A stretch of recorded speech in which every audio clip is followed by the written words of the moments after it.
المتقنات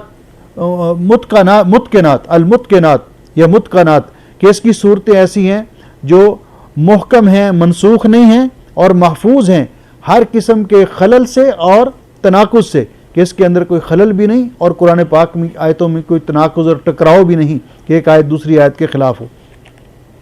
چوتھی وصف یہ بیان کرتے ہیں کہ قرآن پاک کو اللہ رب العزت نے فرمایا آیات بینات، آیات بینات ای علامات ظاہرات علی توحید اللہ و کمال صفات ہی و حسن تشریعات ہی، کہ یہ واضح طور پر علامات ہیں اللہ کی توحید پر اور اللہ تعالیٰ کی صفات کے باکمال ہونے پر، اور اللہ تعالیٰ کے احکام جو اللہ تعالیٰ نے اپنی مخلوق کے لیے نازل کیے ان کی حسن اور خوبی پر مشتمل ہیں۔ اسی طرح ایک وصف یہ بھی بیان کیا کہ قرآن پاک کے بارے میں اللہ رب العزت نے فرمایا کہ اس کے اندر محکم آیات بھی ہیں اور متشابہ آیات بھی ہیں۔ ان فیہ محکما و متشابہا، محکم کون سی آیت ہے تو کہتے ہیں فالمحکم، محکم وہ آیت ہوتی ہے ما کان معناہ واضحا، جس کا معنی بالکل واضح ہو۔ محکم اس آیت کو کہتے ہیں کہ جس کا معنی بالکل واضح ہو۔ بعض علماء نے کہا کہ جو ثابت آیت ہو، منسوخ نہ ہوئی ہو، لیکن یہ جو زیادہ قول مشہور ہے کہ ما کان معناہ واضحا، جس کا معنی بالکل واضح ہو، جس طرح ہم کہتے ہیں اقیم الصلاۃ، نماز قائم کرو، اس کا معنی واضح ہے۔ آتوا الزکوٰۃ، اس کا معنی واضح ہے۔ اور لا تقربوا الزنا، بدکاری کے قریب نہ جاؤ، اس کا معنی واضح ہے۔ تو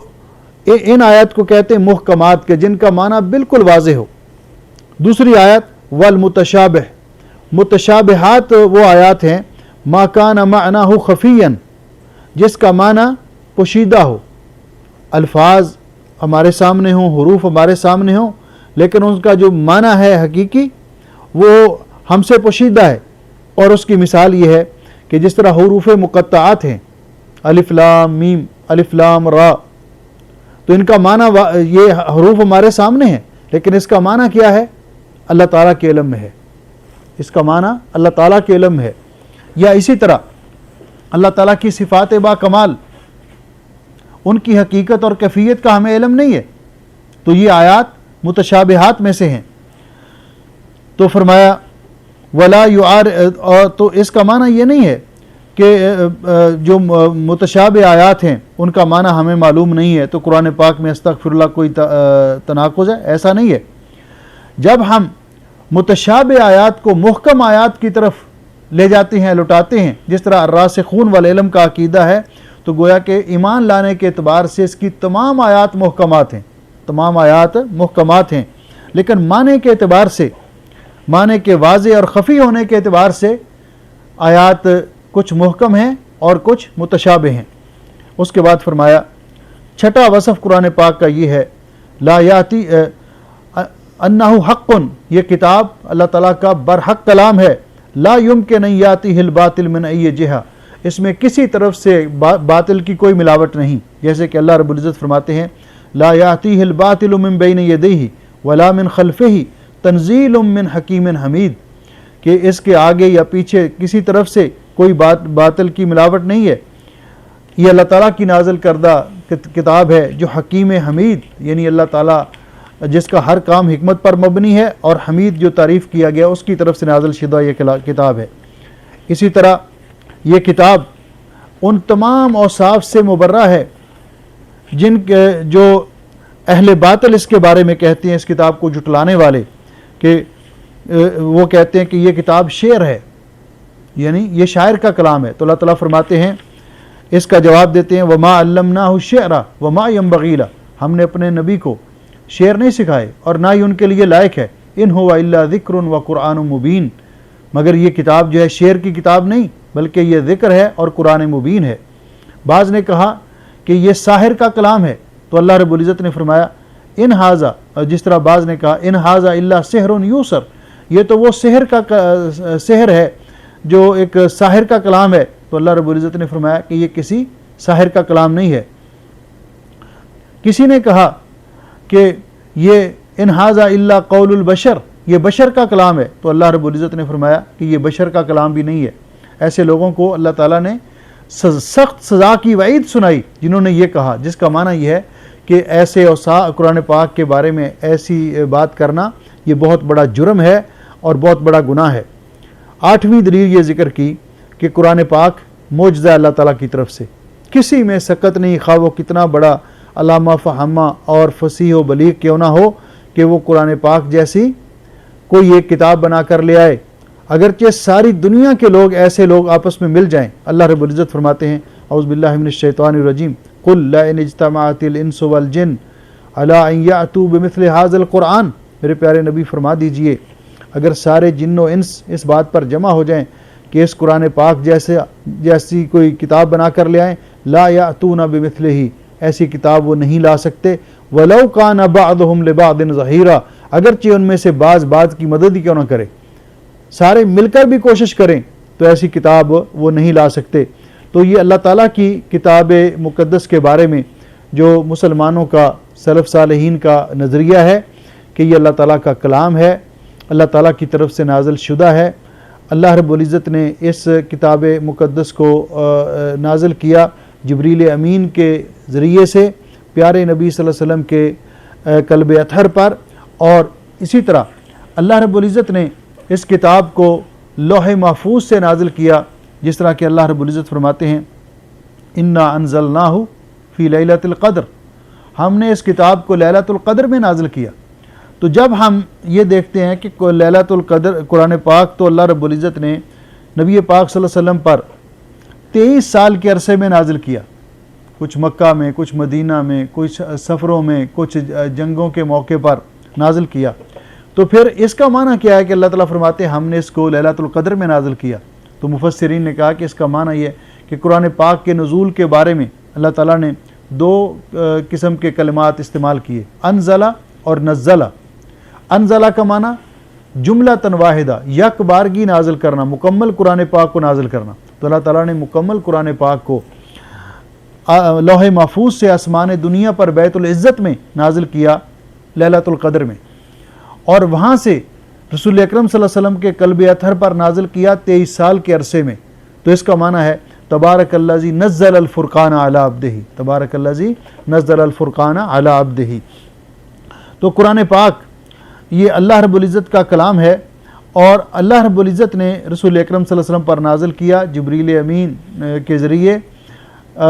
اور یہ کتاب یہ منہ بدا اللہ کا کلام ہے، حروف و کلمات اور صوت پر مشتمل ہے، جو جس طرح اللہ تعالیٰ کا کلام اس کے ہم پہلے صاف بیان کر چکے ہیں، منہ بدا و الیہ یعود، یہ اللہ تعالیٰ کا ہی کلام ہے اور اسی کی طرف واپس لوٹا دیا جائے گا، لوٹ جائے گا۔ تو یہ قرآن پاک کے بارے میں صاحب کتاب نے کچھ جو باتیں ذکر کی تھیں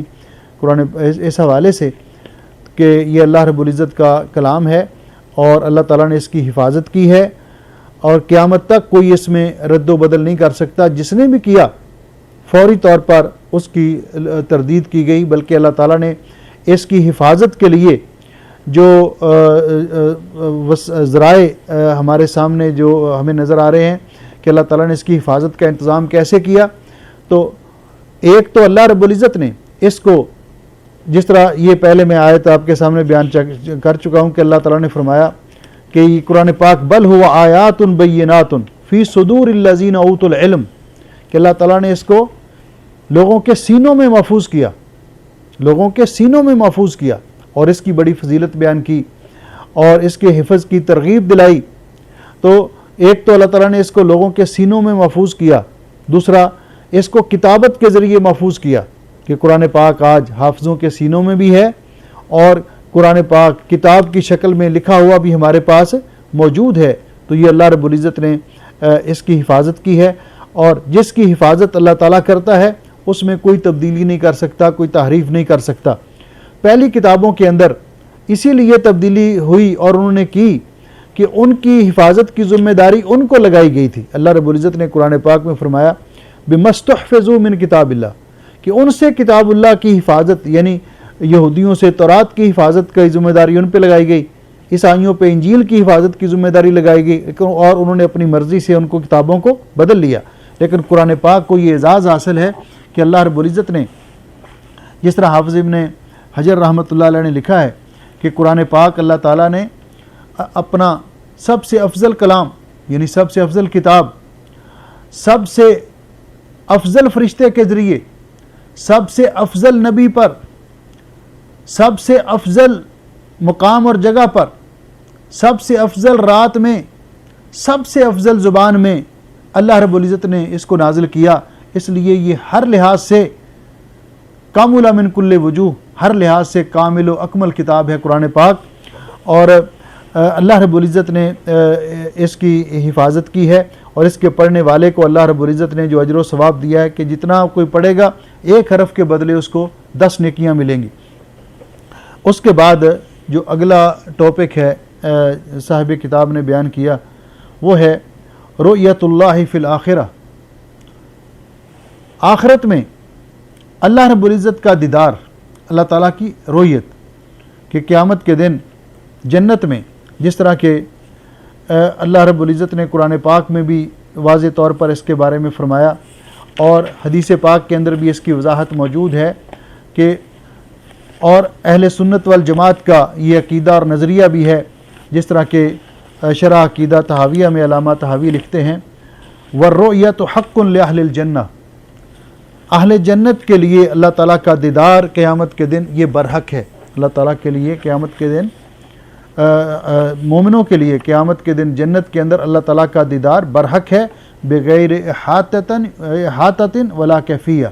اس کا احاطہ اور کیفیہ یہ ہم بیان نہیں کر سکتے کس کیفیت میں، لیکن اللہ رب العزت کا قیامت کے دن مومنوں کو دیدار ہوگا۔ اسی لیے رسول اکرم صلی اللہ علیہ وسلم اللہ تعالیٰ سے یہ دعا کیا کرتے تھے، جس طرح کہ بعض علماء نے کہا کہ اللہ تعالیٰ کا دیدار کس طرح ممکن ہے، کہ انسان کو کیا کرنا چاہیے کہ اللہ تعالیٰ کو قیامت کے دن مومن کو اللہ تعالیٰ کا دیدار حاصل ہو۔ تو اس کے لیے 2 سبب اور ذریعے ذکر کیے۔ ایک تو یہ ہے کہ اللہ تعالیٰ سے اس کا سوال کیا جائے۔ پیارے نبی حضرت محمد رسول اللہ صلی اللہ علیہ وسلم اللہ تعالیٰ سے یہ دعا کیا کرتے تھے، ایک طویل دعا کا حصہ ہے، اور جو صحیح سند کے ساتھ حدیث پاک میں موجود ہے، اور اس دعا کے اندر یہ بھی تھا وَأَسْأَلُكَ الرِّضَا بَعْدَ الْقَضَاءِ وَأَسْأَلُكَ الرِّضَا بَعْدَ الْقَضَاءِ، اے اللہ میں تیرے فیصلے اور قضاء کے بعد تجھ سے رضامندی کا سوال کرتا ہوں کہ مجھے اپنے فیصلے پر راضی رہنے کی توفیق عطا فرما۔ دوسرا وَأَسْأَلُكَ بَرْدَ الْعَيْشِ بَعْدَ الْمَوْتِ، اے اللہ مرنے کے بعد مجھے پرسکون زندگی عطا فرما جو برزخ کی زندگی ہے۔ اور تیسرا وَأَسْأَلُكَ لَذَّةَ النَّظْرِ إِلَىٰ وَجْهِكَ، اے اللہ قیامت کے دن مجھے اپنے وجہ کریم کا دیدار نصیب فرما، اپنے چہرے کو دیکھنے کی لذت نصیب فرما۔ تو گویا کہ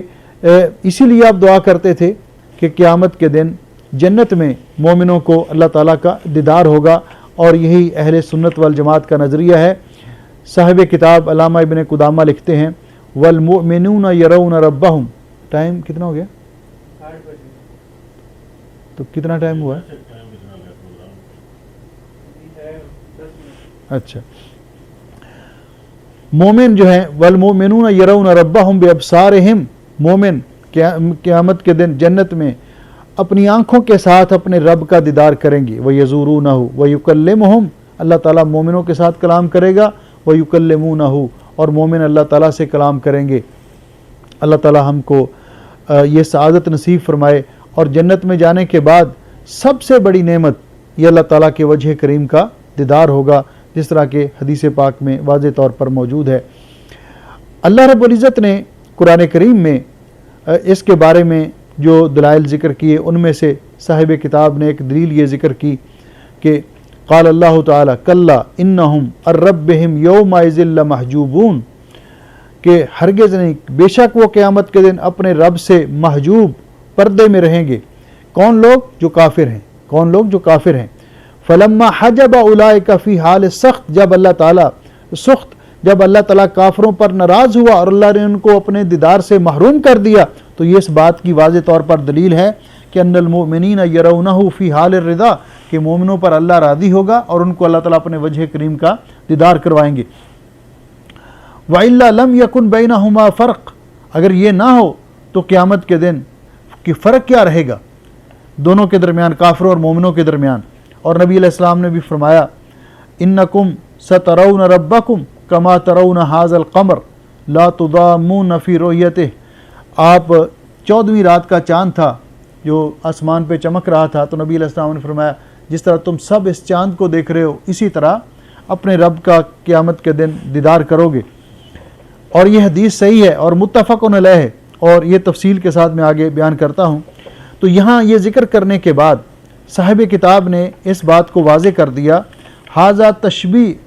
تشبیہ للرؤیا لا للمرء، یعنی یہ جو دیکھنا ہے تو یہ دیکھنے کے ساتھ چاند کو جس طرح دیکھ رہے ہیں اس طرح اللہ کو دیکھیں گے،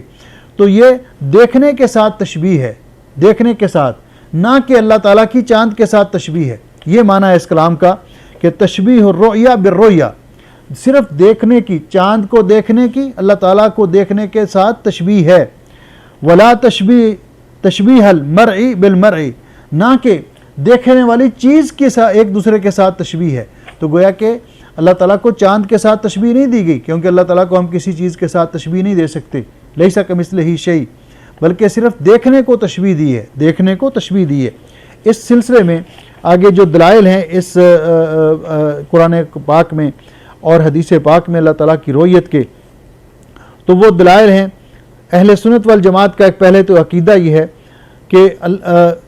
یہ پختہ عقیدہ ہے اہل سنت والجماعت کا بِأَنَّ الْمُؤْمِنِينَ يَرَوْنَ رَبَّهُمْ عَيَانًا بِأَبْصَارِهِمْ، مومن قیامت کے دن اپنے رب کو دیکھیں گے اپنی آنکھوں کے ساتھ بالکل واضح، فی عرصۃ القیامہ وفی الجنہ، قیامت میں میدان معاشر کے اندر بھی اور جنت میں بھی. وَيُكَلِّمُهُمْ وَيُكَلِّمُونَهُ، مومن اللہ تعالیٰ سے کلام کریں گے اور اللہ تعالیٰ مومنوں سے کلام کرے گا. یہ اہل سنت والجماعت کا نظریہ ہے. اس مسئلے میں اہل سنت اور اہل بدعت کے اندر شدید اختلاف ہے. یعنی معتزلہ اور جہمیہ